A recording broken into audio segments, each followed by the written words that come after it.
Assalamualaikum warahmatullahi wabarakatuh. Waalaikumsalam warahmatullahi wabarakatuh. Takbir. Sugi Nur Harja atau Gus Dur akhirnya dituntut 10 tahun penjara oleh jaksa penuntut umum karena dianggap telah mengedarkan kabar bohong yang menerbitkan keonaran sehubungan dengan mubahalah yang dibimbing oleh Gus Dur terhadap Bambang Trimulyono. Terhadap tuntutan saudara jaksa penuntut umum, kami ingin sampaikan beberapa hal sebagai berikut.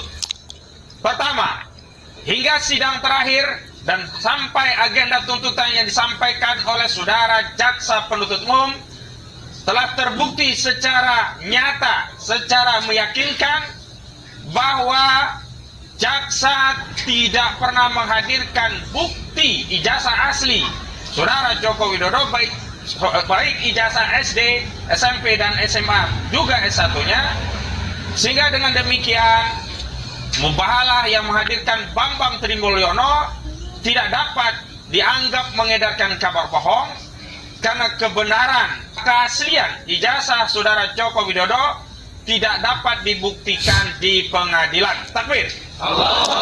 Kedua, sesuai dengan keterangan ahli Kiai Haji Misbahul Munir bahwa beban pembuktian terhadap dakwaan sesuai kaidah yang telah disampaikan bahwa siapa yang menuntut, siapa yang mendakwa, dia harus yang membuktikan, dan siapa yang ingkar, dia harus bersumpah.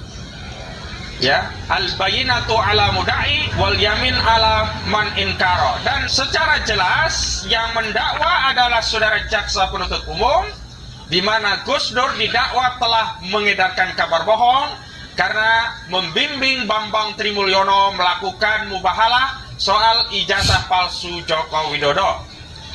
Karena saudara jaksa penuntut umum tidak dapat menghadirkan ijazah asli Presiden Joko Widodo, dan saudara jaksa penuntut umum juga tidak menghadirkan saudara Joko Widodo untuk menghadirkan ijazah aslinya, maka mubahalah yang dibimbing Gus Dur terhadap Bambang Trimulyono tidak dapat dikatakan mengedarkan kabar bohong karena kabar benarnya, yakni keaslian ijazah saudara Joko Widodo, tidak dapat dihadirkan dan tidak dapat dibuktikan di hadapan pengadilan. Takbir.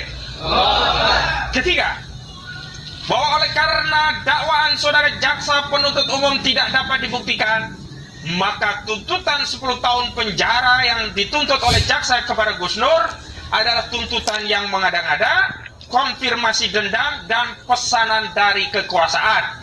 Karena itu majelis hakim yang mengadili perkara ini wajib untuk menegakkan keadilan dengan mengabaikan tuntutan jaksa yang tidak berdasarkan fakta hukum dan memberikan keadilan kepada segenap masyarakat dengan memberikan vonis kepada Gus Dur dengan vonis bebas atau setidak-tidaknya dilepaskan dari segala tuntutan. Takbir.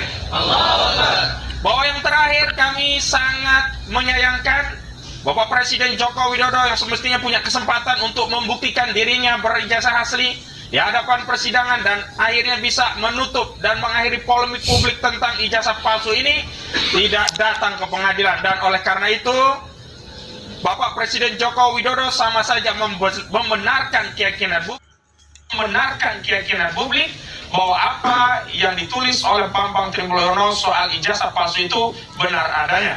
Karena itu kepada segenap pejabat penyelenggara negara, kepada para politisi di DPR, kepada anggota DPR, kepada anggota MPR, sejatinya kewajiban, tugas, dan tanggung jawab memastikan ijazah presiden asli adalah ada pada DPR dan MPR, bukan kepada warga masyarakat.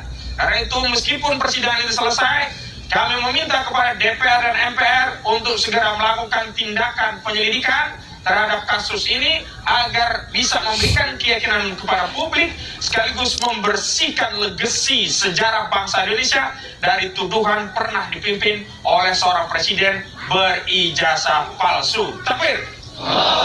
Demikian pernyataan yang bisa kami sampaikan. Wassalamualaikum warahmatullahi wabarakatuh. Bismillahirrahmanirrahim. Ya'dilu huwa aqrabu littaqwa.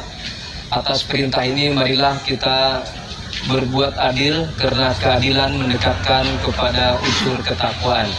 Pada kesempatan yang singkat ini, saya Al-Fakir Mahmudin dari Pondok Pesantren Tamrin Nusibian Sukatani menyatakan atau bersaksi atas apa yang dilakukan oleh sahabat saya, yaitu Gus Nur dalam cara berdakwahnya adalah beliau seorang yang al-amiruna bil ma'ruf wa nahuna 'anil munkar. Oleh karena itu, kepada pihak berwenang mohon untuk membebaskan beliau sebagai pendakwah, yaitu di mana yang menyatakan keadilan betul harus ditegakkan, kebenaran harus dimunculkan, dan segala sesuatu yang ada pada diri kita berupa sifat-sifat yang buruk harus kita buang jauh-jauh. Taqabbalallahu minna siyamana wa siyamakum. Kasihan ya, geng Fazinuddin.